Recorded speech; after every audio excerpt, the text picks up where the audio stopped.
Bonjour à tous, on se retrouve pour cette formation Sensei comptabilité sur le module Comment créer des abonnements en comptabilité. Nous verrons donc dans cette formation la création d'un modèle d'abonnement, ensuite la modification d'un modèle d'abonnement et enfin pour finir, c'est comment définir les échéances générées manuellement. Donc, comme d'habitude, cette formation sera suivie d'un quiz, puis d'une synthèse qui reprendra les points essentiels de cette formation. Donc, comment créer un modèle d'abonnement dans la comptabilité Sensei? Eh bien, tout simplement depuis le menu Structure, Modèle, Modèle d'abonnement.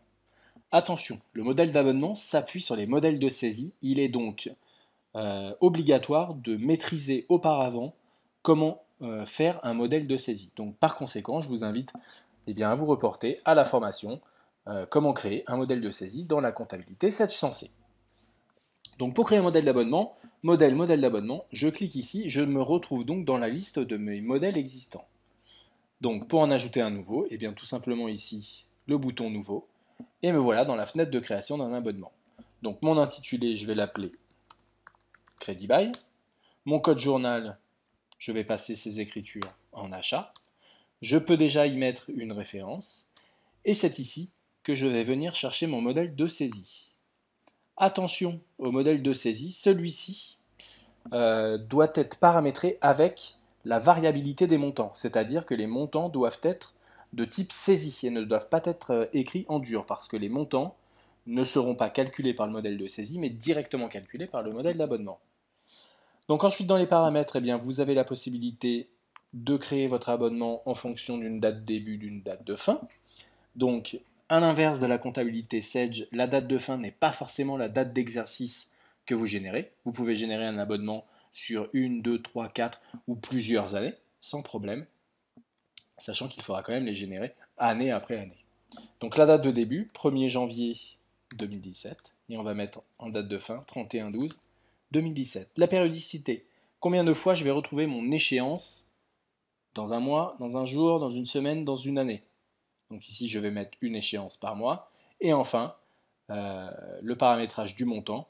Est-ce qu'il s'agit d'un montant global ou bien d'un montant périodique? Moi, je vais partir d'un montant périodique. Je vais lui dire que nous avons ici un crédit bail à 1200 euros par mois. Il ne me reste plus qu'à cliquer sur le bouton répartir ici. Et là, je peux répartir mon modèle d'abonnement sur la durée de mon abonnement. J'ai bien ici une échéance qui commence au 1er janvier 2017 et ma dernière échéance finit bien au 1er décembre 2017. Donc voilà comment créer un modèle d'abonnement dans la comptabilité Sage. Pour modifier un modèle d'abonnement, il vous suffit de vous rendre dans le menu Structure, Modèle, Modèle d'abonnement et de venir en double-cliquant sur le modèle que vous voulez modifier. Je vais reprendre ici mon montant de crédit bail. Voilà. Donc là, mon montant a bien été recalculé de façon globale. Imaginons que je me sois trompé, ce n'est pas 14 400 de montant global, mais plutôt, je vais mettre 50 000 euros. Je n'ai ici qu'à cliquer sur le bouton répartir. Voilà. Et là, je régénère mon montant d'abonnement. Voilà. Donc là, j'ai bien généré mon abonnement et la modification se fait comme cela. Là, je n'ai pas eu de problème de modification parce que je n'avais pas encore généré mon abonnement en comptabilité. Nous verrons après comment générer notre abonnement en comptabilité.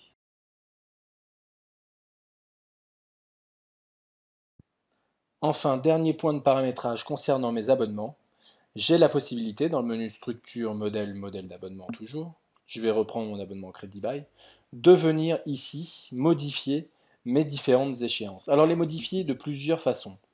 La première, c'est de venir échéance par échéance, venir modifier la date de traitement de mon abonnement. Par exemple, ici, elle est au 1er janvier 2017, je vais plutôt la mettre au 10 janvier 2017. Je peux également modifier le montant. Ici, c'est 4 166,67. Je voudrais pour la première échéance, on va dire que j'ai un petit surplus. On va mettre 8 000 euros à payer. Voilà. Donc là, je peux modifier mes échéances comme ça. Maintenant, nous sommes aujourd'hui au mois de juillet. J'ai commencé à créer mon abonnement aujourd'hui, mais mon abonnement dépend d'une périodicité du 1er janvier au 31/12/2017.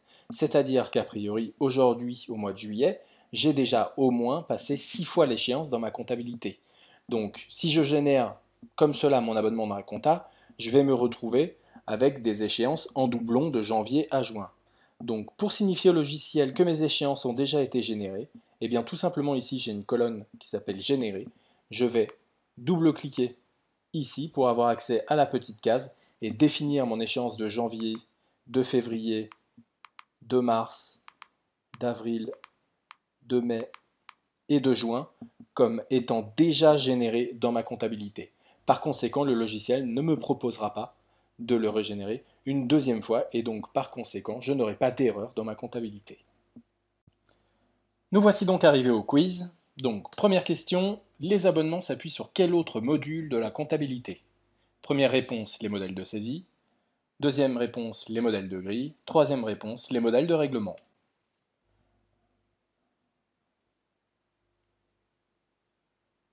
La bonne réponse étant les modèles de saisie. Effectivement, les modèles d'abonnement reposent sur les modèles de saisie puisque lorsque l'on crée un modèle d'abonnement, il faut absolument, c'est obligatoire, dans les options d'identification, associer le modèle d'abonnement à un modèle de saisie. Attention, je le répète, le modèle de saisie doit être avec des montants de type variable et non pas de montants de type fixe, car les montants ne sont pas calculés par les modèles de saisie, mais bien par le modèle d'abonnement.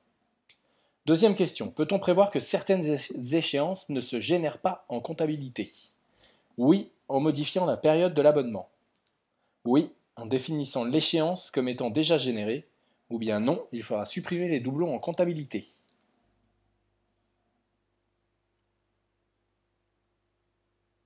La bonne réponse étant oui, en définissant l'échéance comme étant déjà générée. Effectivement, lorsque l'on crée un modèle d'abonnement, l'exemple de la formation était un modèle d'abonnement créé au mois de juillet pour un abonnement commençant au 1er janvier.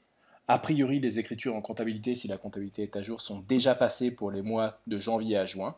Il faudra donc considérer ces échéances comme étant déjà générées par le logiciel pour que Sage ne vous régénère pas une seconde fois ces écritures en comptabilité.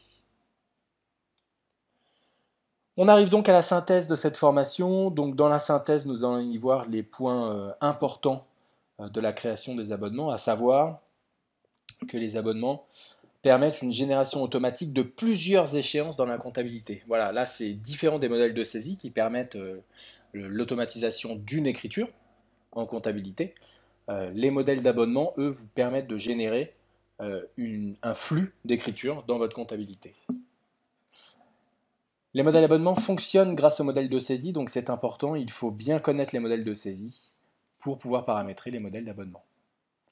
C'est un paramétrage simple et rapide, et enfin, il y a une possibilité de gestion avancée des échéances qui permet de pouvoir considérer des échéances comme étant déjà générées dans sa comptabilité, pour ainsi ne pas avoir de doublons dans sa compta. Voilà, je vous remercie de votre attention et je vous dis à très bientôt.